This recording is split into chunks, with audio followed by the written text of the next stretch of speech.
Hello guys! Hello Sagittarius! Welcome dito sa aking channel.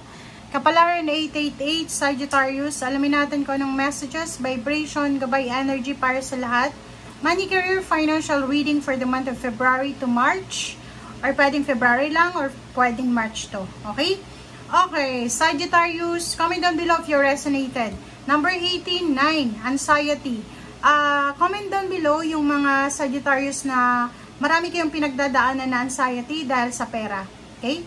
Pwedeng may kapamilya ka, parents, or pwedeng asawa, or pwedeng kapatid na nangangailangan ng malaking halagang pera. So, nakikita ko sure dito na siguro meron kang financial anxiety na pinagdadaanan dahil sa kailangan mo talaga ng pera. But, luckily siya, nandito yung new beginning. So, sinasabi sir dyan ng barahan na marami kang posibleng papasukin or parang sinasabi niyan sa'yo, maraming magsisimula sa buhay mo na pwedeng magdala sa'yo ng financial new beginnings or start or fresh new beginnings. Okay? So, comment down below if you resonated, if may mga iba sa inyo dyan, Sagittarius, na may nag-offer na sa inyo ng bagong career, bagong place of work, bagong company, or bagong sweldo, di ba? Amount of money. So, comment down below. Okay? Unang-una, ito yung ino-offer nila sa'yo. First offer sa'yo, Ace of Coins.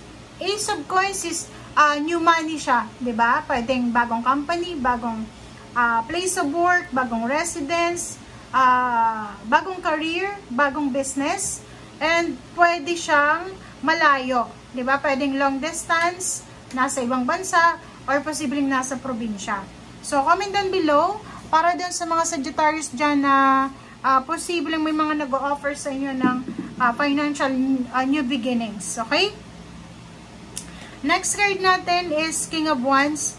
Nakikita ko sa'yo dito na ang dami-daming ibibigay sa'yo na pagkakataon ng ating universe, ng ating Panginoon, na para makapagsimula ka ng buhay pinansyal, bagong buhay pinansyal. Ang pinaka-visible dito guys na talagang pinaka-swerte sa'yo ngayong February and March is the World card. Yung trabaho sa ibang bansa talaga, sa buong mundo. Available. Okay? Available yung career or kung ano man to na gusto mong pasukin, try mo lang, 'di ba? Lakasan mo yung loob mo, try mo. Kaya nga ng kapitbahay mo. Bakit hindi mo makakaya, 'di ba? Huwag kang magdalawang isip kasi nakikita mo tong Two of Swords. Nagdadalawang isip ka hindi mo alam. Parang iniisip mo, hindi ko yan kaya. Wala akong pinag-aralan. Ako, hindi lahat ng nangingibang bansa may pinag-aralan, ha? Yun yung sinasabi, Sir dito. King of Wands. Be careful kasi may ino-offer sa iyo ang universe na pwedeng bagong trabaho. Pwedeng bagong, hindi mo to alam Diba? Like for example, bagong, kung trabaho mo sa pabrika, yung trabaho ino-offer sa'yo sa opisina, wala ka namang experience, ba't sinasabi sir, bakit hindi mo subukan? Uso ngayon yung mga trainings skills training. Okay, mabilis na lang yan. Okay? So, nakikita ko sir dito na yung iba sa inyo dito, medyo may pinagdadaanan kayong anxiety, Three of Swords, pain and heartaches, dahil sa pera, problema sa pera or kailangan ng pera. Siguro may mga kapamilya ka, yon nga, parents, siblings, karelasyon, na parang humihingi sa'yo ng tulong pinansyal. And hindi mo mapagbigyan, kasi unang-una wala kang pera. Diba?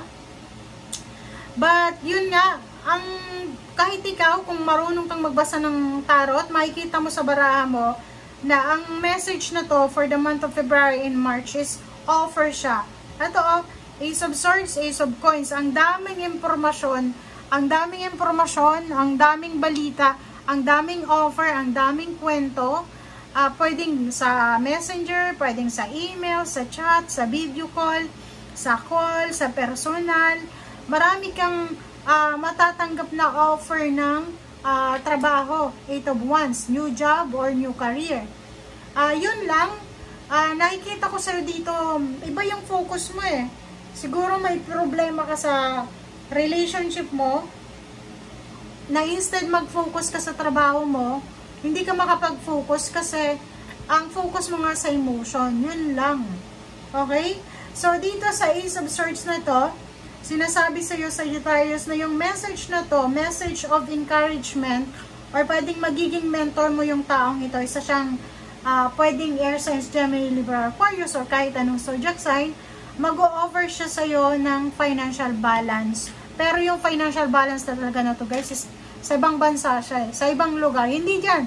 Kung nasaan ka man sa ngayon, hindi yan yung offer na i-offer sa iyo ng taong yan or ng universe. So, nakikita ko sa iyo dito, if pagod ka na sa trabaho mo, sa business mo, nasa sitwasyon ka na ng 9 of Wands, diba? Pagod ka na eh. Trabaho ka ng trabaho, tapos wala ka namang naiipon. Trabaho ka ng trabaho, ang baba naman ng sweldo mo. Dito sinasabi sa'yo dito na kung ano yung ino-offer sa'yo sa ngayon is 2 of Coins, is job, international job, or local job pero mataas yung sweldo. Sinasabi sa'yo dito na pag-isipan mong mabuti. Kasi once in a lifetime na offer lang yan eh. Alam mo yung ino-offer sa atin, minsan isang beses lang, minsan nga, di ba? May certain age lang, 26 years old lang yung offer. Tapos niyan, pag 30 ka na, wala nang natatanggap na offer, di ba? Okay, so dito naman sa The World card, na kung nasa ibang bansa ka na sa ngayon, ang nakikita ko, hindi ka pa kontento sa kung nasaan ka sa ngayon. Kasi mayroon kang prospect eh.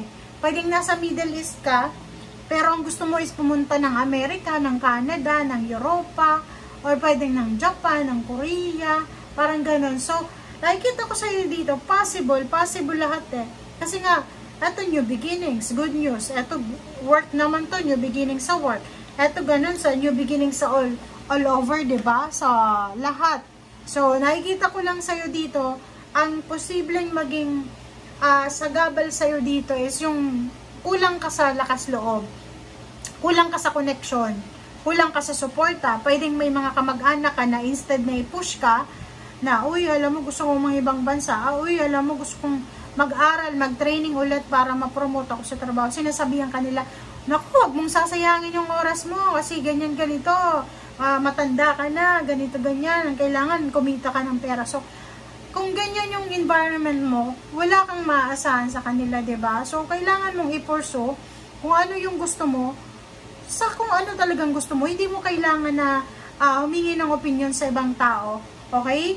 Kasi, diba minsan, magtatanong tayo sa mga financial advisor natin na, ano ba yung mga dapat kong gawin, ganyan, ganito. Tinanong mo ba yung sarili mo, kung ano yung kaya mo?